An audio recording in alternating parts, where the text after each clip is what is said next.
¿Por qué? Nos decía la persona. Si yo sé que Dios me ama, si yo sé que Dios es un Dios confiable, ¿por qué me cuesta tanto confiar en Dios? Mi nombre es Carlos Corrales y ese es el tema en esta ocasión. En realidad, ¿por qué nos cuesta tanto confiar en Dios? ¿Por qué a los creyentes nos cuesta tanto confiar en Dios? ¿Acaso que Dios no es un Dios confiable? O quizás nos ha fallado, y no una vez, sino repetidas veces, o ha faltado a sus promesas. ¿Por qué nos cuesta confiar tanto en Dios? Sin ánimo a juzgar a nadie, las razones por las cuales nos cuesta tanto a los creyentes confiar en Dios podrían ser varias. La primera de ellas, bueno, no conocemos a Dios. Realmente no conocemos a Dios. Decimos esto porque la confianza es el resultado de conocer a las personas. Por regla general, no confiamos en aquellas personas a las que nosotros no conocemos bien. Cuando hablamos de conocer a las personas, en realidad estamos hablando de convivir con las personas. Es que para poder llegar a conocer a una persona y confiar en ella, vamos a tener que compartir con ella, con esta persona, no solo el tiempo, sino la vida, los momentos buenos, los momentos malos. A eso nos referimos, con conocer a una persona lo suficiente como para llegar a confiar en ella.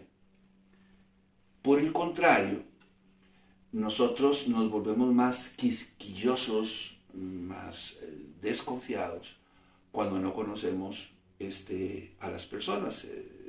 Estoy tratando de recordar una anécdota y quizás vamos a contarla como básicamente nosotros la recordamos, pero aquí en nuestra casa, cuando nosotros algún momento alquilábamos, un día alguien tocó a la puerta, al portón de nuestra casa. Mi esposa y yo salimos a ver qué era lo que pasaba, qué era lo que sucedía, quién llamaba, y era un hombre bien vestido, con su pelo bien recortado, su barba hecha, con unos documentos en la mano, preguntando por el dueño de la casa. Y nosotros le dijimos, sí, efectivamente, esta es la casa de fulano de tal. Dice, es que yo vengo de parte de una entidad bancaria, yo soy un perito, este señor, el dueño de la casa, ha solicitado un préstamo, entonces yo vengo a hacer un avalúo.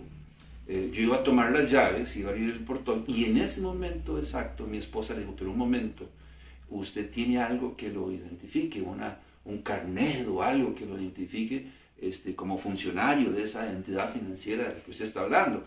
Y él decía, pues sí tengo, pero no lo traje. Lo dejé en el otro pantalón que andaba ayer. Y dice, pero puedo mostrarle mi cédula. La respuesta de mi esposa fue, pero bueno, pero su cédula no dice que usted trabaja para X entidad bancaria, y por lo tanto yo no lo puedo dejar entrar a mi casa. En ese momento yo dije, la verdad es que tiene razón.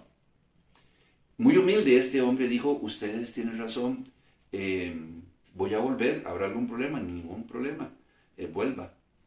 Pocos días después, él volvió, y en efecto traía un carnet que le identificaba como funcionario de tal o cual entidad bancaria. Y no solo eso, traía una carta de autorización de la entidad bancaria informándonos que él venía a hacer un peritaje. Lo dejamos entrar, él hizo el peritaje, tomó fotos, nosotros nos disculpamos con él y él dijo, no, yo les entiendo, ojalá todas las personas fuesen así. Al ver las noticias, nosotros hemos notado cómo hay personas que se hacen pasar por funcionarios del ICE, el Instituto Costarricense de Electricidad, y andan con sus petos amarillos, con sus cascos, y en realidad son personas que andan por las casas, observando las casas, los sistemas de seguridad, qué tienen o qué no tienen para posteriormente venir y asaltarlos o robarlos. Hemos sabido en las noticias de personas que pagan a hacer una gorrita que dice OIJ o portan un chaleco antibalas que dice OIJ, Organismo de Investigación Judicial. Y en realidad llegan a tu casa, se hacen pasar por un funcionario público, pero es para robarte. ¿Qué es lo que estamos tratando de decir? Que la confianza es el resultado de conocer a las personas, de no solo compartir el tiempo, sino la vida y las experiencias. Que más bien cuando nosotros no conocemos a alguien, por regla general, nos volvemos más bien desconfiados.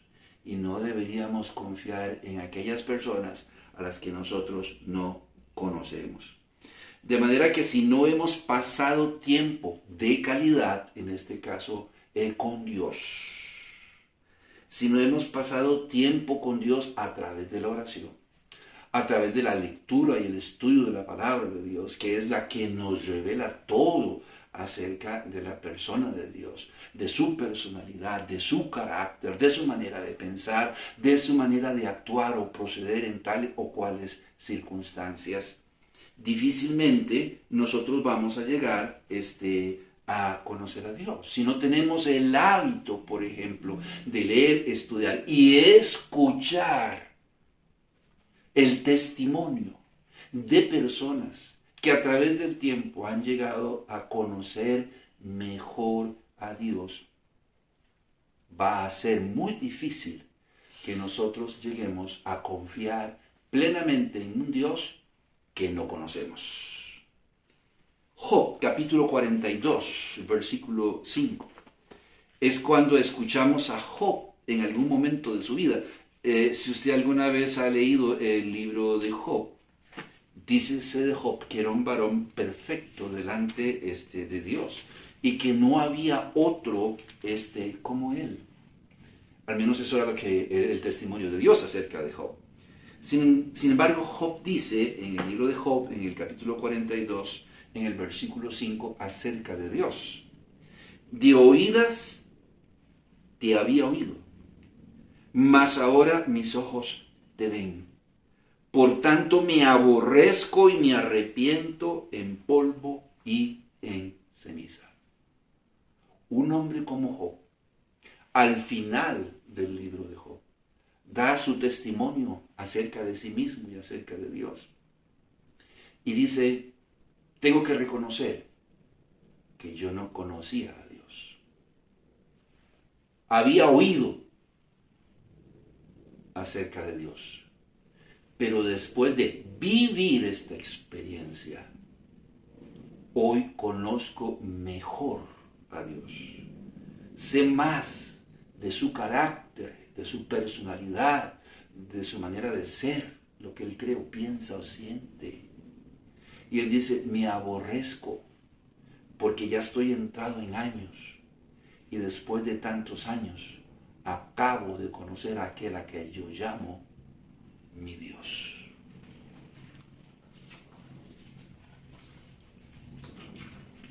Parece ser que hombres como Job o hombres como David llegaron en su momento a conocer bien al Señor. ¿Cómo sabemos esto? Por ejemplo, el rey David dice en el Salmo 139, en el versículo 14,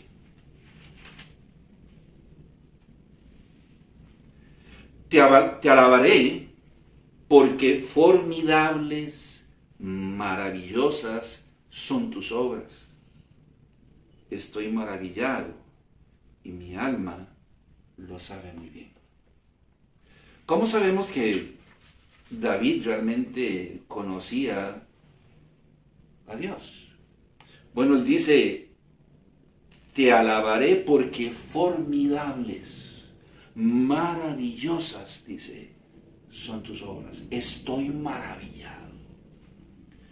Bueno, porque había contemplado la grandeza de Dios, la grandeza de sus obras, de sus hechos, de las cosas que él había hecho en el pasado con su pueblo y a través de la vida de muchos otros hombres. Yo decía, cada vez que yo te miro, cada vez que yo contemplo tus obras, me maravillo. De ahí su confianza en Dios. De ahí que él depositase su confianza en Dios. ¿Qué dice el Salmo 56 en el versículo 4 al respecto? ¿Cuál es el testimonio del rey David?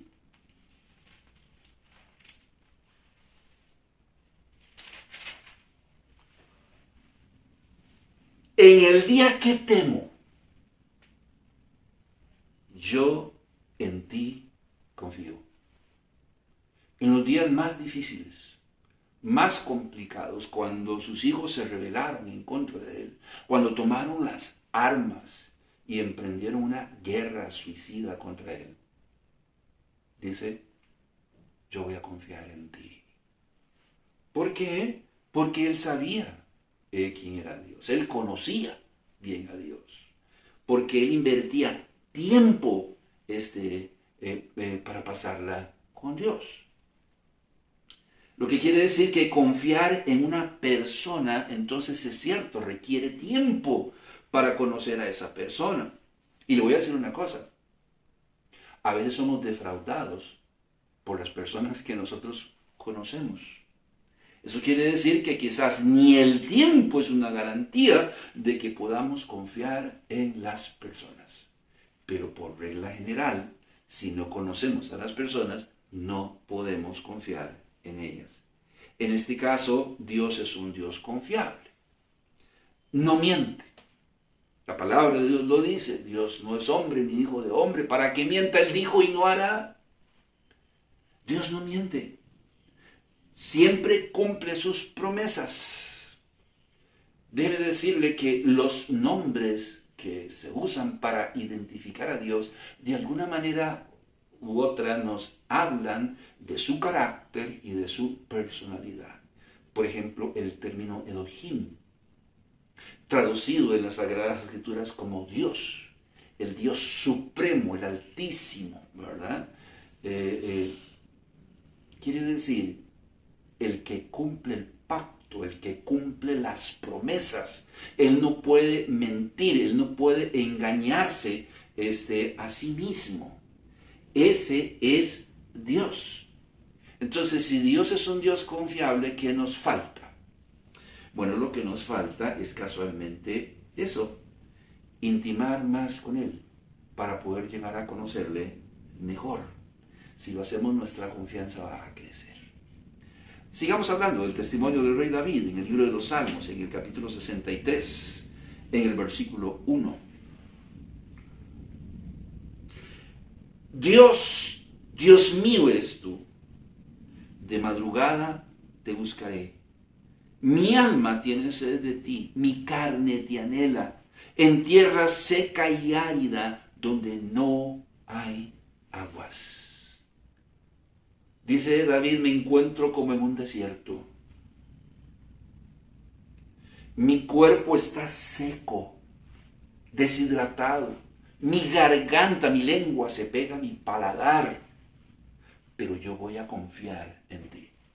Es más, notemos lo que dice el salmista. De madrugada, dice, te buscaré. Es que él conocía tan bien, tan íntimamente a Dios.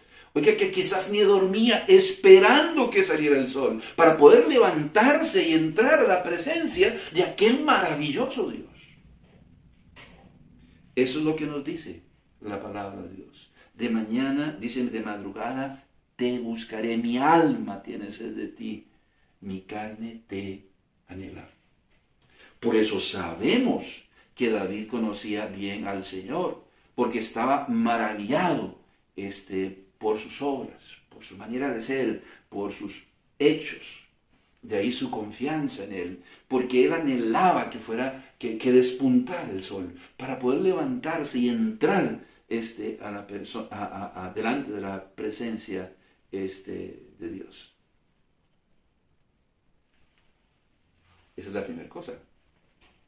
Nos cuesta confiar en Dios porque no conocemos a Dios. La segunda, razón por la que nos cuesta tanto confiar en Dios tiene que ver con lo que Dios nos pide que nosotros hagamos.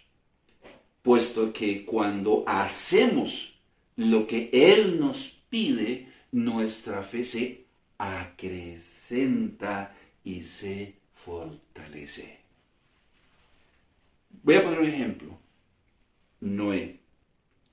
El Señor le pidió a Noé que hiciese un arca. Eso no fue cualquier cosa. Un transatlántico de 22.5 metros de ancho por 135 metros de largo y 13.5 metros de alto. Todo de madera. En una época donde no existían aserraderos ni depósitos de madera. En una época donde no había astilleros o aserraderos cerca. Es más, yo creo que ni existían los aserraderos. No había depósitos ferreteros, por lo tanto no existían las herramientas idóneas para construir semejante barco. Recordemos que Noé era agricultor y trabajaba la tierra. No era constructor, no era arquitecto, no era ingeniero. Le tocó una obra extremadamente difícil. En una época en la que reunir, porque se le pidió que debía ingresar al arca, en algunos casos, parejitas de animales, perdón. En algunos casos una pareja, en otros casos más. Para embarcarlos en el arca. ¿Y cómo iba a ser eso? Yo difícil conozco no sé cuántos animales, el perro, el gato, el perico, la gallina, la paloma. Estamos hablando de una pareja, o 7 parejas, de todos los animales existentes en todo el mundo entero. ¿Cómo iba a hacer para ingresarlos?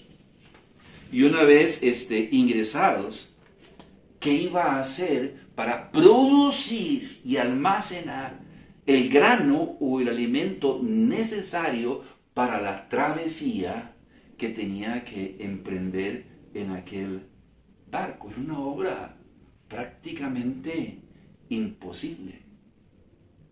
¿Qué dice Génesis capítulo 6, versículo 22? Génesis capítulo 6, versículo 22. Y lo hizo así Noé, hizo conforme a todo lo que Dios le mandó. Yo no sé si usó clavos, pero voy a decirlo clavo por clavo, metro por metro, centímetro por centímetro, pieza de madera por pieza de madera. Todo lo hizo conforme Dios se lo pidió. Es muy probable que si hubiésemos sido nosotros a los que Dios les pidió que hiciéramos semejante obra, hubiésemos buscado cualquier cantidad de pelos para no hacerla.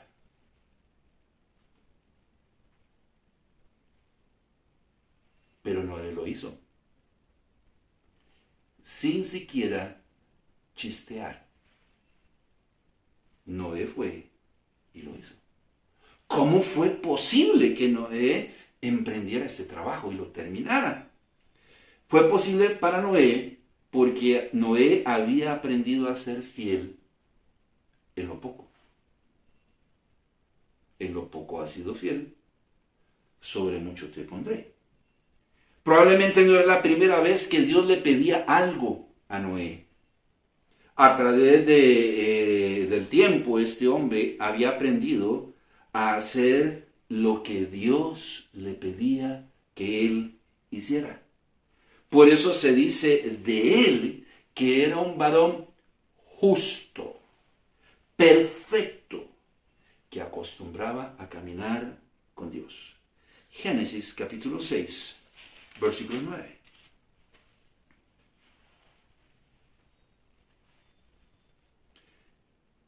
Noé, varón justo, era perfecto en sus generaciones. Con Dios caminó Noé. Ese es el testimonio de Dios.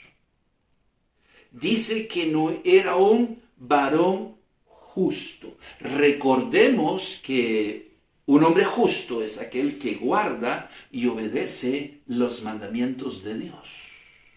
Ezequiel capítulo 18, versículo 9.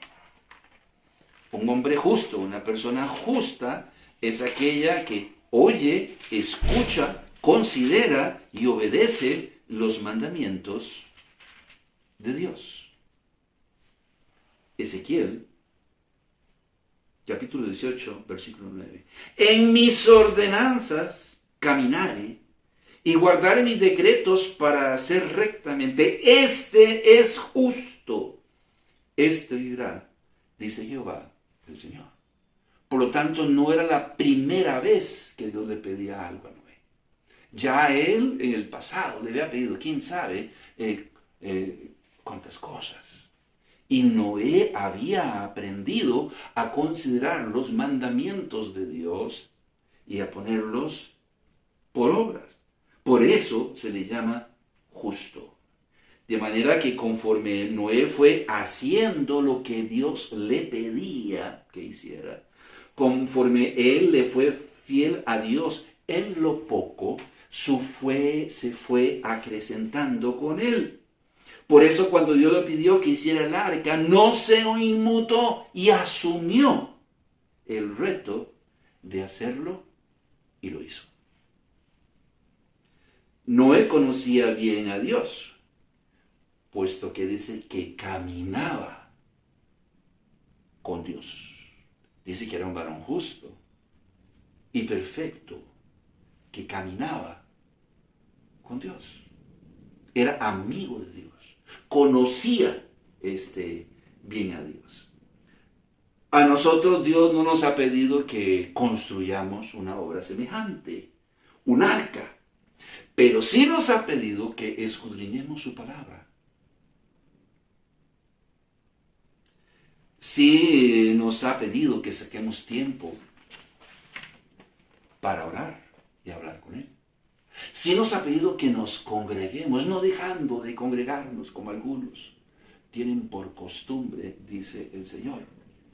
Él sí nos ha pedido que debemos aprender a pedir perdón o a reconocer nuestros errores y a perdonar. Él sí nos ha pedido que no debemos guardar rencor y que debemos ayudar a los más necesitados, a los que tienen más carencia que nosotros, a nuestro prójimo. Él sí nos ha pedido que no nos enojemos, que no se ponga la ira sobre nuestro enojo. Sin embargo, nosotros no lo hacemos. El problema es que cada vez que el Señor nos pida que hagamos algo y no lo hacemos, nuestra fe va a comenzar a decrecer. Y entonces nos va a costar cada vez más confiar en Dios. Salmos capítulo 37, versículo 3. Dice el salmista David. Y quizás no solo en el versículo 3, en los versículos subsiguientes. Dice el salmista, entonces en el libro de los Salmos, en el capítulo 37, en el versículo 3, confía en Jehová y haz el bien, y habitarás en la tierra y te apacentarás de la verdad. Como podemos notar, no solo se trata de decir, sí, yo voy a confiar en Dios, ahora pongo mi mano sobre el televisor y yo me declaro sano porque yo creo firmemente en Dios. Está diciendo, confía en Dios y haz el bien. En la medida que nosotros hagamos lo que Dios nos pide, lo poco, nuestra fe va a comenzar a acrecentarse y podremos hacerlo mucho. Por eso nos cuesta confiar en Dios. Porque cuando Dios nos habla y nos pide algo, nosotros no lo hacemos. Y nuestra fe comienza, o nuestra confianza en Dios, comienza a decrecer y a debilitarse. Nótese lo que dice el salmista, y solo lo voy a mencionar. En el libro de los Salmos, en el capítulo 37, en el versículo 4, él dice, deleítate a sí mismo en Jehová. En el versículo 7 dice, no te alteres. En el versículo 8 dice, déjala ahí y deseche el enojo. No te excites en manera alguna a hacer lo malo. ¿Qué estamos tratando de decir? Que en la medida que nosotros seamos fieles a Dios en lo poco, que en la medida que nosotros hagamos lo que Dios nos pide, nuestra fe y confianza va a acrecentarse. Que en la medida en que no lo hagamos, nuestra fe va a comenzar a decrecer y va a ser para nosotros cada vez más difícil confiar en Dios. Primera, segunda, tercera cosa, o tercera razón por la cual nos cuesta tanto confiar en Dios. La tercera razón por la que nos cuesta tanto confiar en Dios es el pecado.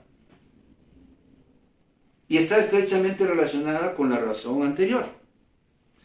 Puesto que si no vivimos en la luz, entonces vivimos en las tinieblas. Primera de Juan, capítulo 1. El problema de no comenzar a andar, que es la expresión que usa el apóstol Pablo en el Nuevo Testamento, el problema de no comenzar a hacer las cosas que Dios nos pide es que si no vamos hacia adelante, entonces vamos hacia atrás. Es que si no estamos en la luz, pues entonces estaremos en las tinieblas.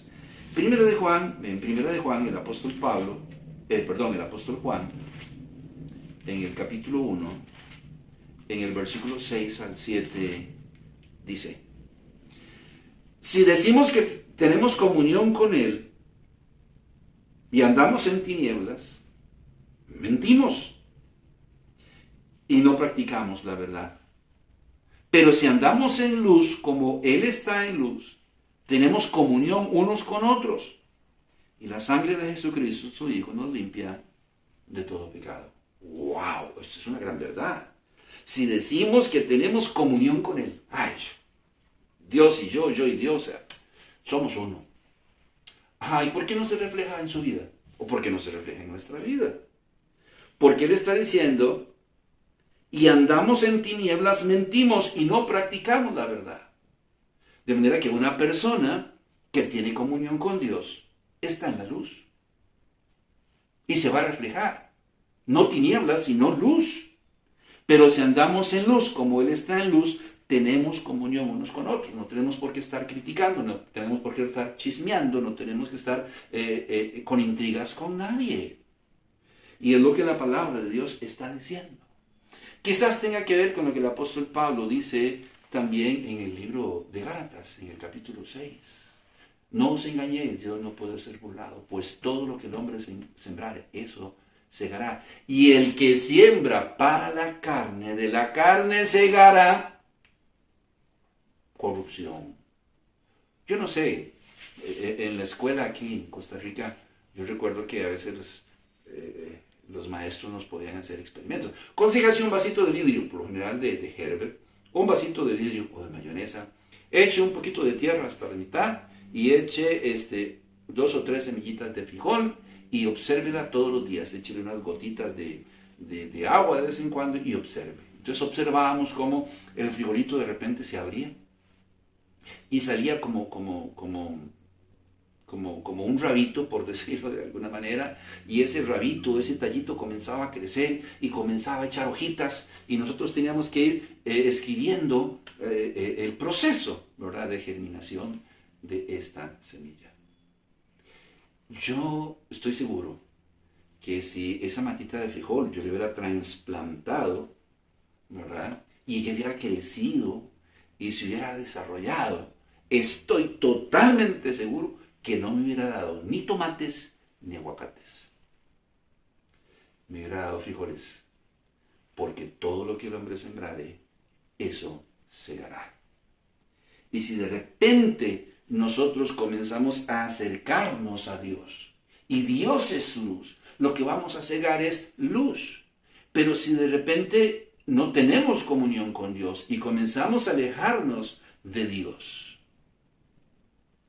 entre más nos alejemos de Dios, más nos alejamos de la luz. Y entre más nos alejamos de la luz, ¿dónde estamos? En tinieblas.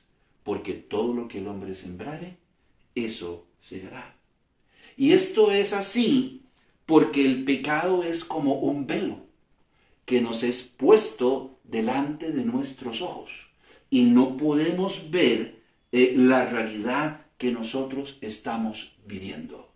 ¿Cómo llamó el Señor Jesucristo a los líderes religiosos del pueblo de su época? ¿Cómo los llamó? Ciegos y guías de ciegos, porque conocen la verdad, conocen la palabra de Dios y la enseñan a otros, pero no pueden ver su propia realidad, porque son como sepulcros blanqueados. Y es que eso es lo que hace el pecado. El pecado no nos permite ver la realidad en que estamos viviendo. El pecado es como un inhibidor que acalla nuestra conciencia. De ahí que el apóstol Pablo habla de un grupo de personas que tienen cauterizada, endurecida la conciencia. Oyen al pastor predicar, les entra por aquí y les sale por aquí. Es un dicho aquí en nuestro país. Les entró por un oído y les salió por el otro. Yo creo que les entró por un oído y por cada poro del cuerpo también les salió. Porque ya tienen cauterizada la conciencia. El pecado no solo es un velo o un inhibidor de conciencia, también es un estimulante que nos induce a hacer más bien aquello que a Dios no le agrada. Y cuando ya hemos comenzado a separarnos de la luz y comenzamos a entrar en las tinieblas, el pecado comienza a tomar ocasión de nuestra vida. Y en esa condición va a ser cada vez más difícil poder confiar en Dios. Por lo tanto, el pecado nos incapacita para que podamos confiar en Dios. De manera que la confianza en Dios es algo que se incentiva y se acrecienta con el tiempo. Conforme invertimos nuestro tiempo en conocer a Dios y hacer las cosas que Él nos pide. Cuarta razón. Una cuarta razón por la cual nos cuesta tanto confiar en Dios podría ser nuestro orgullo, el cual nos induce a hacer las cosas que nosotros queremos hacer en el tiempo en que nosotros queremos hacerlas. Y no conforme Dios quiere, o en el tiempo en que Dios quiere que hagamos las cosas. Esta actitud inhibe nuestra fe y nuestra confianza en Dios.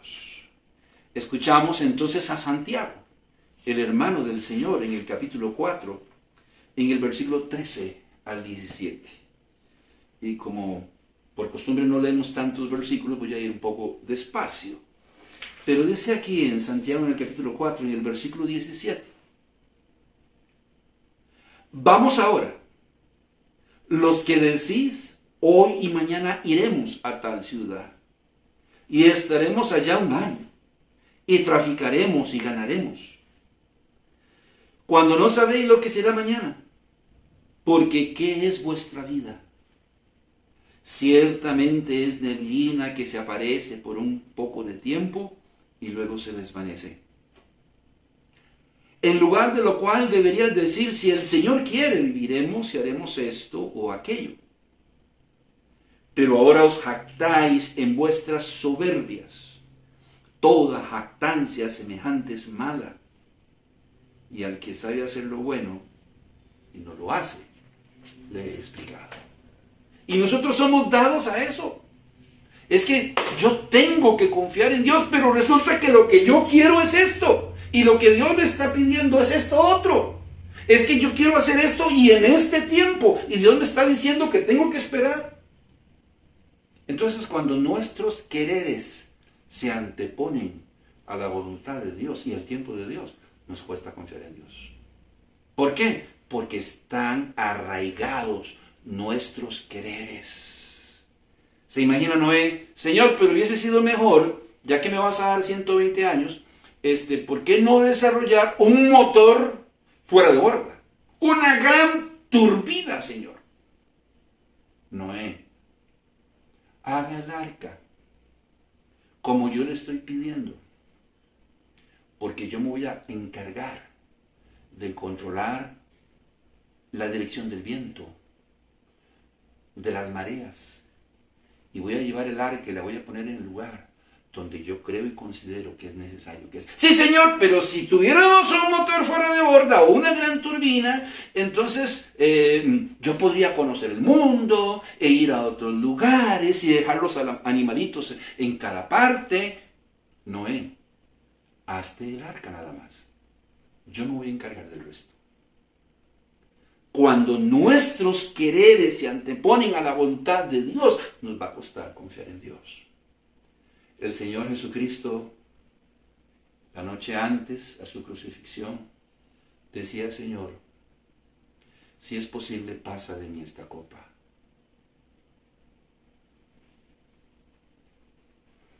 Pero no sea como yo quiero, sino como tú.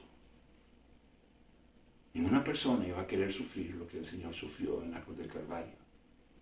Pero Él se negó a sí mismo para hacer la voluntad del Padre.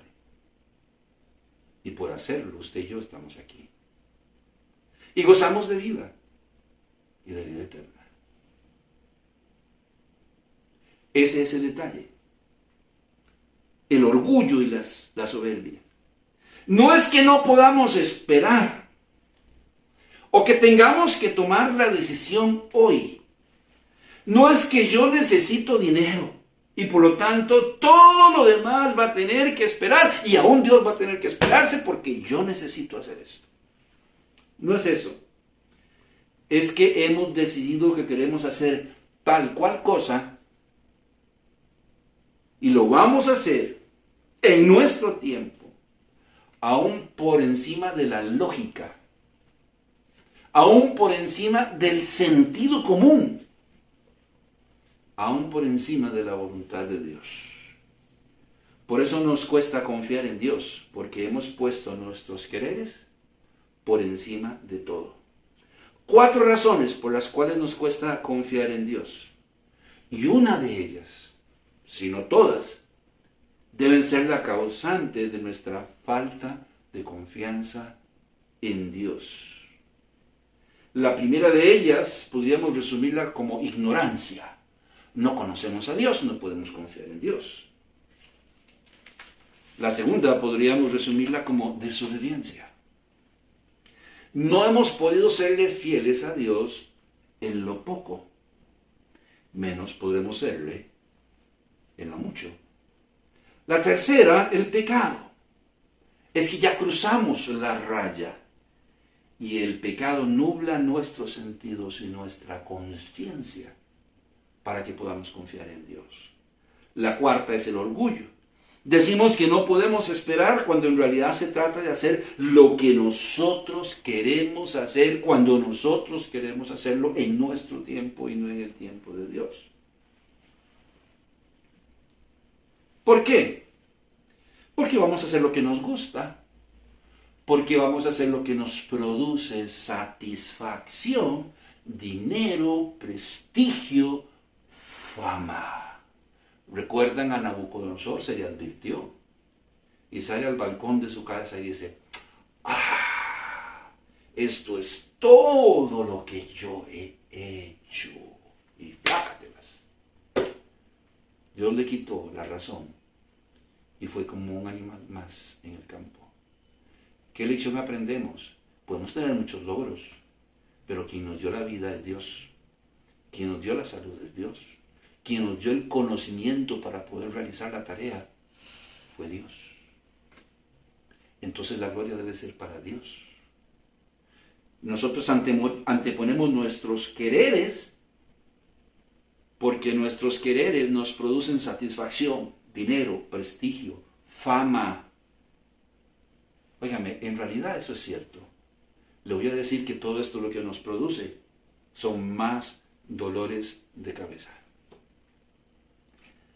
De manera que si realmente queremos hacer las cosas bien, vamos a tener que empezar a serle fieles a Dios en lo poco. Por último, si hubiera una quinta razón, yo creo que confiar en Dios es una decisión. viene a mi memoria Gedeón.